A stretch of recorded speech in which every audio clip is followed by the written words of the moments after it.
Very warm welcome to Transport Minister Excellency Anthony Loke and his delegation.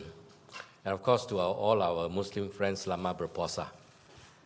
We last met in Seletar Airport 1 month ago when Firefly made its inaugural flight to Seletar. Today, we took an important step to addressing the status of the RTS Link project. The causeway is a busy land border crossing. Every day, about 300,000 crossings are made. An RTS link with a capacity of 10,000 passengers per direction per hour can make a material difference to commuters' experience. Many Singaporeans and Malaysians stand to benefit from such a project. Singapore remains committed to this project. 2 months ago, Malaysia requested for a 6-month suspension of the RTS Link project. The RTS Link bilateral agreement has no provision for a suspension, but in the spirit of bilateral cooperation, Singapore has given the Malaysian request serious consideration. After several rounds of discussions, we have reached a mutually acceptable arrangement on the way forward. I thank the officials from both countries for burning their long weekend, finalizing the supplementary agreement. Later today, the exchange of documents will formalize our agreement on the suspension of the construction of the RTS project up to the end of September 2019. As part of this suspension, Malaysia will reimburse Singapore for the abortive costs incurred as a result of suspension. During the suspension period, Malaysia will consider if it intends to proceed with the RTS Link project as it is, or Malaysia can also propose changes to the project scope, which Singapore will give any such changes due consideration. We hope that the RTS Link project will resume at the end of the suspension period, either in its current form as prescribed in a bilateral agreement, or incorporating any project scope changes that both sides agree on during the suspension period. If not, the RTS Link project will be deemed to have been terminated by Malaysia, and Malaysia will reimburse Singapore for the costs we have incurred in fulfilling our RTS Link obligations till now. This decision to suspend the RTS Link project will affect LTA's contractors and bidders involved in the project, as well as SMRT, which is Singapore's joint venture partner for the RTS Link operator.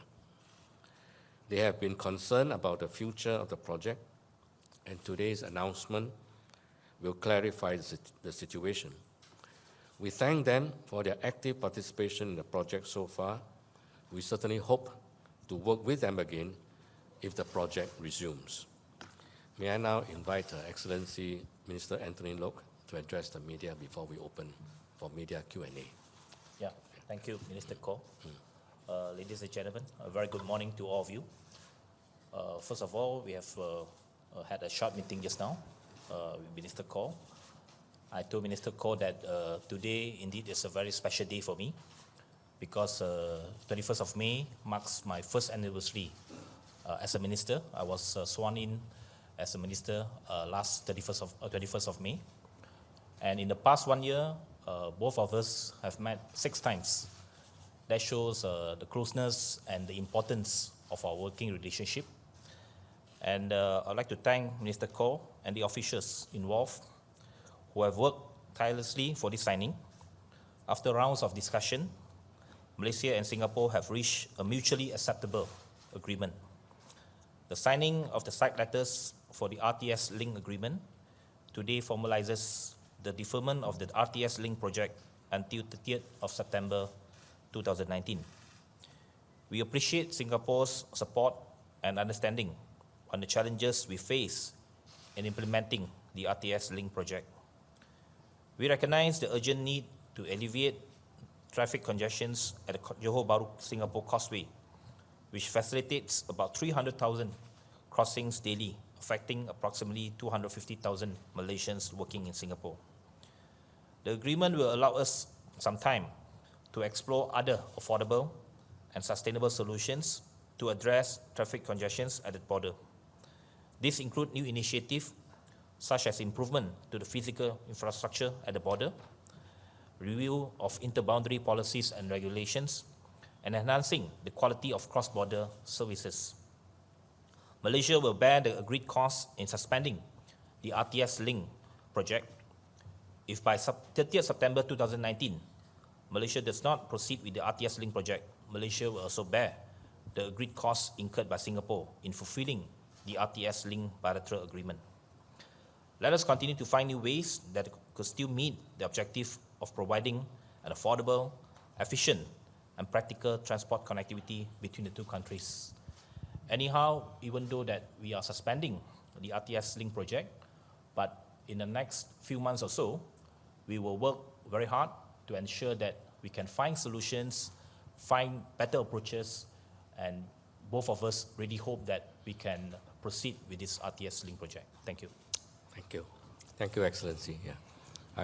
I lost count. I didn't quite realize that we have met 6 times in the last 12 months. Yeah. I mean, that shows how interactive the two ministries are, that there are a lot of opportunities for working together. And as I said before, many issues or problems or opportunities in transport, we can't do it alone. And we need both sides to cooperate. And if we can do so, then I think it will benefit the people from both countries. We'll be happy to take any questions. Yeah. Kindly state your name and your media outlet before you state your question. Hi, I'm Gwyneth from CNA. What are the costs, for Mr. Cole, what are the costs that Singapore has already incurred with the RTS project, and what are the predicted costs for the suspension of the RTS? I think the abortive costs, we are looking at something like $600,000. Yeah. So these are actual costs which are incurred by us, which cannot be made use of, even if we restart the project. I mean, examples will be the work site, which we'll be visiting later this afternoon. We cannot just simply walk away from the work site. We have to protect the work site, ensure that both public health as well as security. So those are the sort of abortive costs we are talking about. The other cost is, should Malaysia decided to terminate this project, we have been working on this project for quite some time now, ever since we signed the bilateral agreement. So the quantum, I think, exceeds $66 million.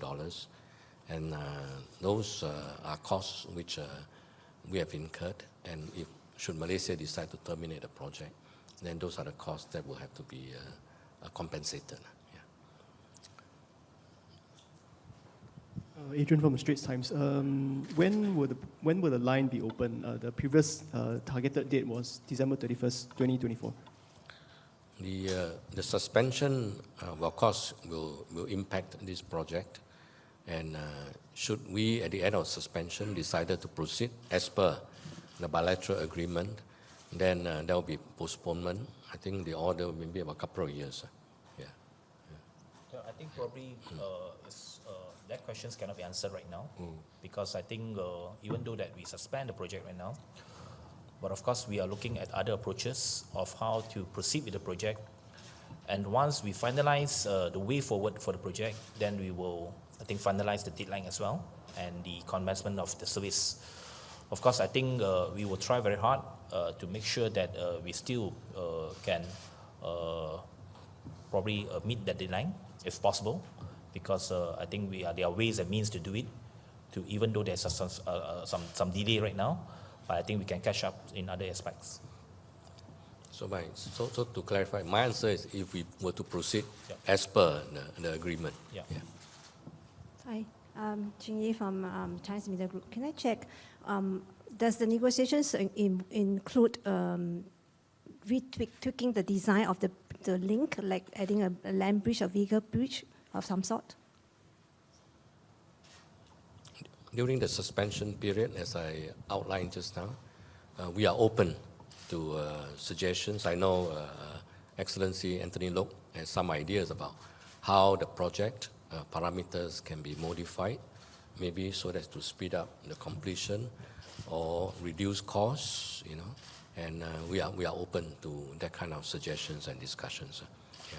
But I think we must be aware that obviously there are always many solutions to the same problem, but different solutions come with different price tag and of course different performance. For example, the RTS project assumes an MRT solution with a certain holding capacity of 10,000 at peak period per hour per direction. But for example, let's say other options may be cheaper, but the carrying capacity will be less. So like all things in life, there are options, and we will use the suspension period to discuss, which is an optimal point that we are willing to proceed. Faris from Today. My question for Minister Loke. You spoke about exploring other affordable approaches or options. Would terminating this project outweigh the approaches that more cost effective in that sense compared to the approaches that you are considering? Well, I do not want to jump the gun right now. I think we have another 4 months or so to discuss various options, and we are committed to find a solution to this issue.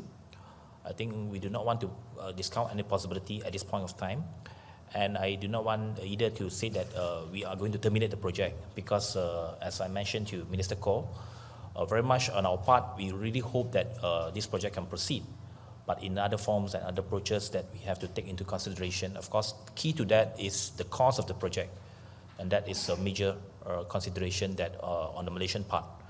And on the Malaysian part, of course, we are looking at how the private sector can play a role in this project as well.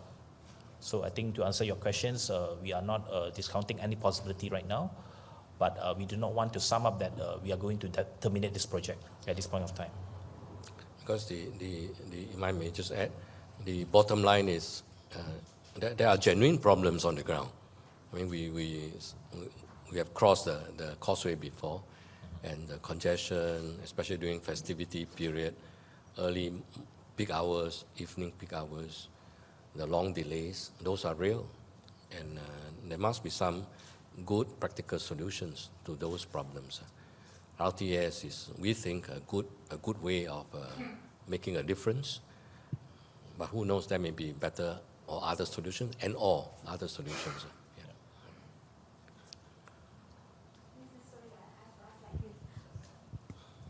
Masita from Bernama, Mr. Anthony. How much Malaysians are looking like how much percentage that we are afford to have the RTS? How much? Sorry? How much lower the cost lah? I mean, from the original cost. Well, I mean, as discussion is ongoing, we do not want to give a figure at this point of time. All this discussion will take place in the next few months between both governments and between both ministries. And as I mentioned earlier, we are looking into getting the private sector to be involved in this project as well.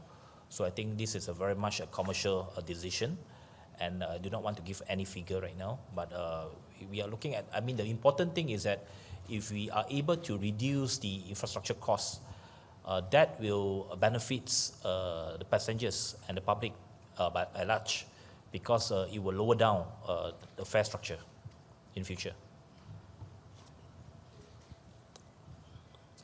Okay. One last question. Yeah. Yes. Sorry, Mr. I need you to help me with a Chinese soundbite. In Chinese, I'll ask a question in English, just to get you to share with us on what this will mean for the general public, especially the many thousands of people who've been crossing the crossway every day. The suspension itself. Well, the suspension. In Chinese, please. Maybe Chinese we can later. We can answer you later, because I think the suspension, as we mentioned, is to give rooms for both sides to review the project in terms of the scope, in terms of approach, in terms of the structure of the project. That gives us some room, and we have some proposals, some ideas. Of course, there are other factors involved, but I think by and large, what the public wants to see is that the project can proceed, the project can help to alleviate the congestions at the causeway. And that's what we are doing. We hope that we can continue with the project, but with other forms and with other approaches that we can reduce the cost. I think that is the most important message that we want to send. That's why I mentioned that we have spent a lot of time discussing about this project. And on the Malaysian side, we are committed to the people, especially living in Johor Bahru, who work in Singapore on a daily basis, that they commute every day, and we have to find a solution to help them in terms of easing the congestions. Okay, thank you very much, Minister Kaur, Minister Loke.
We would now like to invite the ministers to exchange the documents.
Thank you, Minister Kaur and Minister Loke.